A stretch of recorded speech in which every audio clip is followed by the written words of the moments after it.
Assalamualaikum warahmatullahi wabarakatuh. Perkenalkan, nama saya Muka Rahmawati, NIM 205231056, Program Studi Perbankan Syariah kelas 2B. Di sini saya akan menjelaskan tentang sejarah terjadinya Perjanjian Giyanti dan terbelahnya Tanah Jawa. Perjanjian Giyanti merupakan suatu peristiwa besar di masa silam. Perjanjian ini lahir sebagai sebuah kesepakatan segitiga politik antara Pakubuwono III, Pangeran Hamengkubuwono, dan pihak VOC pada tanggal 13 Februari 1755. Pengambilan nama Giyanti diambil berdasarkan lokasi penandatanganan perjanjian ini, yaitu di Desa Giyanti yang sekarang telah berubah nama menjadi Duku Kerten, Jati Harjo, Karanganyar, Jawa Tengah. Dalam perjanjian Giyanti tersebut, wilayah Mataram dibagi menjadi dua bagian, yaitu mulai dari sebelah timur Kali Opak yang sekarang adalah daerah Prambanan, yang dikuasai pewaris Mataram antara lain Sultan Pakubuwono III dengan kedudukan di Surakarta. Sedangkan untuk wilayah di sebelah barat merupakan kawasan Pangeran Mangkubumi atau Sultan Hamengkubuwono I yang bertempat di Yogyakarta. Selain itu, pihak VOC berhak menentukan siapa yang berhak menguasai kedua kerajaan tersebut. Perjanjian Giyanti dibuat pada masa silam guna meredam konflik yang telah terjadi berlarut-larut. Pasca perpindahan Keraton Kartasura ke Surakarta, api dari peristiwa Geger Pecinan atau pemberontakan etnis Cina yang dipimpin oleh Sunan Kuning ternyata belum mati tepat di suhunya. Saat itu, Mangkubumi membantu Pakubuwono II dalam meredakan api konflik tersebut dan mendapatkan hadiah sebidang tanah dari Pakubuwono II. Namun ternyata luas tanah yang diberikan memunculkan kecemburuan. Kemudian, salah satu pangeran mengeluhkan hal tersebut pada Gubernur Jenderal Baron van Imhoff, dan gubernur tersebut mengeluarkan keputusan yang membuat tanah tersebut tidak jadi dimiliki oleh Mangkubumi. Berawal pada tanggal 10 September 1754, seorang VOC bernama Nicholas Harting bertolak ke Semarang untuk menemui Pangeran Mangkubumi untuk mengadakan suatu perundingan. Perundingan tersebut bersifat tertutup dan hanya dihadiri oleh beberapa orang saja, yaitu Pangeran Mangkubumi, Pangeran Notokusumo, dan Tumenggung Ronggo. Perundingan tersebut membahas tentang pembagian Mataram. Setelah melakukan perundingan berkali-kali, akhirnya Harting sepakat dengan keinginan Mangkubumi yang juga ingin menjadi penguasa di tanah Jawa.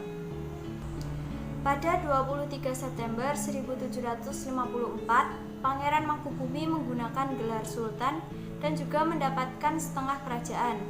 Akhirnya nota kesepakatan terlaksana antara VOC dan Mangkubumi, serta nota tersebut disampaikan pada Pakubuwono III.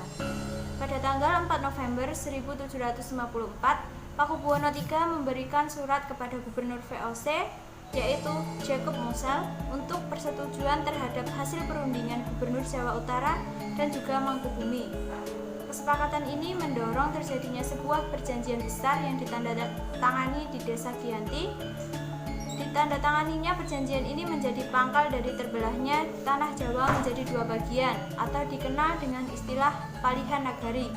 Hal ini menjadi awal mula naik tahtanya Mangkubumi di Yogyakarta sebagai Sri Sultan Hamengkubuwono I sejak ditandatanganinya perjanjian tersebut pada 13 Februari 1755. Kemudian 2 hari setelah penandatanganan perjanjian, yaitu pada 15 Februari 1755, terjadi pertemuan membahas atribut-atribut kerajaan seperti keris dan blangkon atau tutup kepala. Di sisi lain, pasca penandatanganan perjanjian Giyanti, Raden Mas Said atau Pangeran Sambernyawa yang dahulu membantu Mangkubumi terus melakukan pemberontakan dan turut menuntut hak sebagai penguasa wilayah. Pada Oktober 1755, Raden Mas Said berhasil mengalahkan satu kelompok VOC, dan pada tanggal 7 Februari 1756, Raden Mas Said dan pasukannya membakar keraton di Yogyakarta. Setelah bertahun-tahun, akhirnya VOC menyudahi dengan ditandatanganinya perjanjian Salatiga pada 1757. yang membuat tanah Jawa kembali terbagi. Pada tahun 1813, pada masa Raffles, Yogyakarta terbelah dengan lahirnya Paku Alaman, sehingga tanah Jawa kembali terpecah menjadi 4 bagian. Lalu, apa saja isi Perjanjian Giyanti? Isi dari Perjanjian Giyanti yang pertama yaitu Pangeran Mangkubumi mendapat setengah dari wilayah Mataram, diakui sebagai Sultan Hamengkubuwono I dengan hak turun-temurun. Yang kedua, diupayakan kerjasama antara VOC dengan rakyat Kesultanan Yogyakarta. Ketiga, para bupati dan bupati dalam bersumpah setia di hadapan VOC.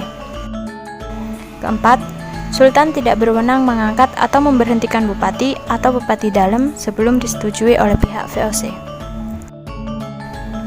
5. Bupati yang memihak VOC dalam peperangan berhak diampuni Sultan.